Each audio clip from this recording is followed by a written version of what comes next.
حضور اکرم صلی اللہ علیہ وآلہ وسلم کا ارشاد ہے، تمام اعمال کا دار و مدار نیت پر ہے، اور ہر عمل کا نتیجہ ہر انسان کو اس کی نیت کے مطابق ہی ملے گا۔ پس جس کی ہجرت دولت دنیا حاصل کرنے کے لیے ہو یا کسی عورت سے شادی کی غرض سے ہو، پس اس کی ہجرت انہی چیزوں کے لیے ہوگی جن کے حاصل کرنے کی نیت سے اس نے ہجرت کی۔ صحیح بخاری حدیث نمبر 1۔ حضور اکرم صلی اللہ علیہ وآلہ وسلم نے فرمایا کہ وحی نازل ہوتے وقت کبھی مجھ کو گھنٹی کی سی آواز محسوس ہوتی ہے، اور وحی کی یہ کیفیت مجھ پر بہت شاق گزرتی ہے۔ جب یہ کیفیت ختم ہوتی ہے تو میرے دل و دماغ پر اس فرشتے کے ذریعے نازل شدہ وحی محفوظ ہو جاتی ہے، اور کسی وقت ایسا ہوتا ہے کہ فرشتہ بشکل انسان میرے پاس آتا ہے اور مجھ سے کلام کرتا ہے، پس میں اس کا کہا ہوا یاد رکھ لیتا ہوں۔ صحیح بخاری حدیث نمبر 2۔ حضرت صلی اللہ علیہ وآلہ وسلم پر وحی کا ابتدائی دور اچھے سچے پاکیزہ خوابوں سے شروع ہوا۔ آپ خواب میں جو کچھ دیکھتے وہ صبح کی روشنی کی طرح صحیح اور سچا ثابت ہوتا۔ پھر من جانب قدرت آپ تنہائی پسند ہو گئے، اور آپ نے غار حرا میں خلوت نشینی اختیار فرمائی، اور کئی دن اور رات وہاں مسلسل عبادت اور یاد الہی و ذکر میں مشغول رہنے لگے۔ جب تک گھر آنے کو دل نہ چاہتا توشہ ہمراہ لیے ہوئے وہاں رہتے۔ توشہ ختم ہونے پر ہی اہلیہ محترمہ حضرت خدیجہ رضی اللہ تعالی عنہا کے پاس تشریف لاتے، اور کچھ توشہ ہمراہ لے کر پھر وہاں جا کر خلوت گزین ہو جاتے۔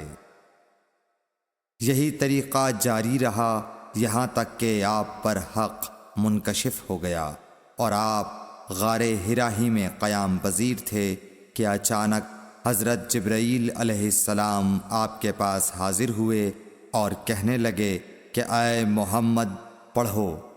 آپ فرماتے ہیں کہ میں نے کہا کہ میں پڑھنا نہیں جانتا۔ آپ صلی اللہ علیہ وسلم فرماتے ہیں کہ فرشتے نے مجھے پکڑ کر اتنے زور سے بھینچا کہ میری طاقت جواب دے گئی۔ پھر مجھے چھوڑ کر کہا پڑھو۔ میں نے پھر وہی جواب دیا کہ میں پڑھا ہوا نہیں ہوں۔ اس فرشتے نے مجھ کو نہایت ہی زور سے بھینچا کہ مجھ کو سخت تکلیف محسوس ہوئی۔ پھر اس نے کہا کہ پڑھ۔ میں نے کہا میں پڑھا ہوا نہیں ہوں۔ فرشتے نے تیسری بار مجھ کو پکڑا اور تیسری مرتبہ پھر مجھ کو بھینچا، پھر مجھے چھوڑ دیا اور کہنے لگا کہ پڑھو اپنے رب کے نام کی مدد سے جس نے پیدا کیا اور انسان کو خون کی پھٹکی سے بنایا۔ پڑھو اور آپ کا رب بہت ہی مہربانیاں کرنے والا ہے۔ پس یہی آیتیں آپ حضرت جبرائیل علیہ السلام سے سن کر اس حال میں غار حرا سے واپس ہوئے کہ آپ کا دل اس انوکھے واقعے سے کانپ رہا تھا۔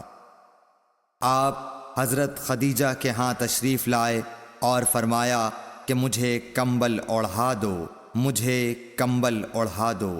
لوگوں نے آپ کو کمبل اوڑھا دیا۔ جب آپ کا ڈر جاتا رہا تو آپ نے اپنی زوجہ محترمہ حضرت خدیجہ رضی اللہ تعالی عنہا کو تفصیل کے ساتھ یہ واقعہ سنایا، اور فرمانے لگے کہ مجھ کو اب اپنی جان کا خوف ہو گیا ہے۔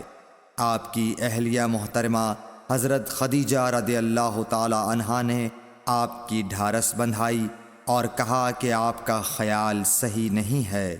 اللہ کی قسم آپ کو اللہ کبھی رسوا نہیں کرے گا۔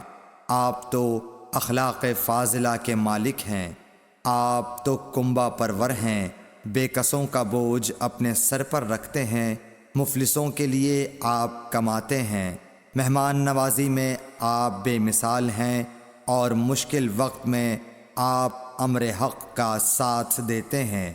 ایسے اوصاف حسنہ والا انسان یوں بے وقت ذلت و خواری کی موت نہیں پا سکتا۔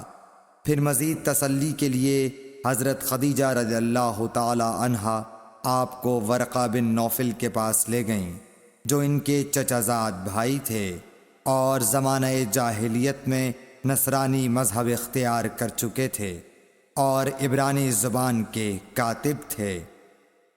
چنانچہ انجیل کو بھی حسب منشائے خداوندی عبرانی زبان میں لکھا کرتے تھے۔ انجیل سریانی زبان میں نازل ہوئی تھی، پھر اس کا ترجمہ عبرانی زبان میں ہوا۔ ورقہ اسی کو لکھتے تھے۔ وہ بہت بوڑھے ہو گئے تھے، یہاں تک کہ ان کی بینائی بھی رخصت ہو چکی تھی۔ حضرت خدیجہ رضی اللہ تعالی عنہا نے ان کے سامنے آپ کے حالات بیان کیے اور کہا کہ اے چچا زاد بھائی، اپنے بھتیجے محمد صلی اللہ علیہ وسلم کی زبانی ذرا ان کی کیفیت سن لیجئے۔ وہ بولے کہ بھتیجے، آپ نے جو کچھ دیکھا ہے اس کی تفصیل سناؤ۔ چنانچہ آپ صلی اللہ علیہ وآلہ وسلم نے از اول تا آخر پورا واقعہ سنایا، جسے سن کر ورقہ بے اختیار ہو کر بول اٹھے کہ یہ تو وہی ناموس معزز رازدان فرشتہ ہے جسے اللہ نے حضرت موسیٰ علیہ السلام پر وحی دے کر بھیجا تھا۔ کاش میں آپ کے اس عہد نبوت کے شروع ہونے پر جواں عمر ہوتا، کاش میں اس وقت تک زندہ رہتا جب کہ آپ کی قوم آپ کو اس شہر سے نکال دے گی۔ رسول کریم صلی اللہ علیہ وآلہ وسلم نے یہ سن کر تعجب سے پوچھا کہ کیا وہ لوگ مجھ کو نکال دیں گے، حالانکہ میں تو ان میں صادق و امین و مقبول ہوں۔ ورقہ بولا، ہاں یہ سب کچھ سچ ہے، مگر جو شخص بھی آپ کی طرح امر حق لے کر آیا لوگ اس کے دشمن ہی ہو گئے ہیں۔ اگر مجھے آپ کی نبوت کا وہ زمانہ مل جائے تو میں آپ کی پوری مدد کروں گا۔ مگر ورقہ کچھ دنوں کے بعد انتقال کر گئے، پھر کچھ عرصے تک وحی کی آمد موقوف رہی۔ صحیح بخاری حدیث نمبر 3۔